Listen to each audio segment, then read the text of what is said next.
Obligaciones de los socios. Estas se regulan en el título 28 del Código Civil, en sus párrafos quinto y sexto.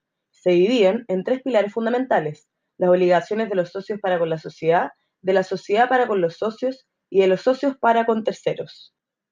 Primero, veremos las obligaciones de los socios para con la sociedad, que son principalmente tres: la obligación de efectuar el aporte, la obligación de saneamiento y la obligación de cuidar los intereses sociales. La obligación de efectuar el aporte se considera como una obligación esencial del contrato, donde los socios estipulan ponerla en común en la forma y tiempo convenidos. El aporte puede ser en propiedad, transfiriendo a la sociedad el dominio de los bienes, o en usufructo, donde la sociedad solo tiene el goce de los bienes aportados. Los riesgos de la cosa aportada se clasifican según la forma del aporte. Si es en propiedad, el peligro pertenece a la sociedad, sin obligación de restituir la cosa y sin disminución de los derechos del socio. Si es usufructo, la pérdida o deterioro de la cosa pertenece al socio que la aportó. La sociedad se libera de la obligación de restituirla, pero pierde el derecho a usufructo. El incumplimiento de esta obligación da derecho para pedir resolución del contrato con indemnización de perjuicios. Si la infracción ocurre por hecho o culpa de un socio, los otros pueden dar la sociedad por disuelta. Si se cumple la obligación con retraso, el socio debe resarcir los perjuicios y los otros tienen derecho a pedir cumplimiento compulsivo del aporte. La segunda obligación de saneamiento de evicción del cuerpo aportado es que el socio dé una garantía a la sociedad sobre el aporte. Esto es, que el socio debe asegurar a la sociedad la posesión y goce pacífico de la cosa.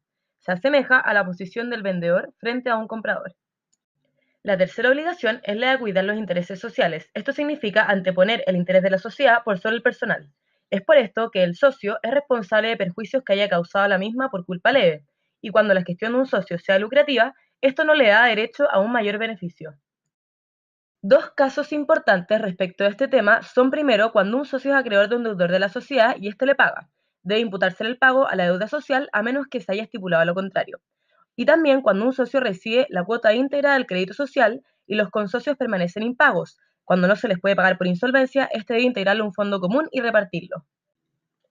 El segundo tipo de obligaciones de los socios son aquellas que tiene la sociedad respecto de ellos. La primera es la obligación de reintegrar anticipos y pagar perjuicios, y la segunda se refiere a la incorporación de terceros a la sociedad.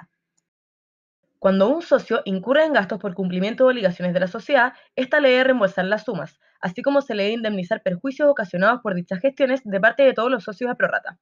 Para incorporar a un socio se necesita aprobación unánime debido a la confianza que es base de este tipo de contratos, y si un socio incluye un tercero en su parte, se crea una nueva sociedad entre los dos.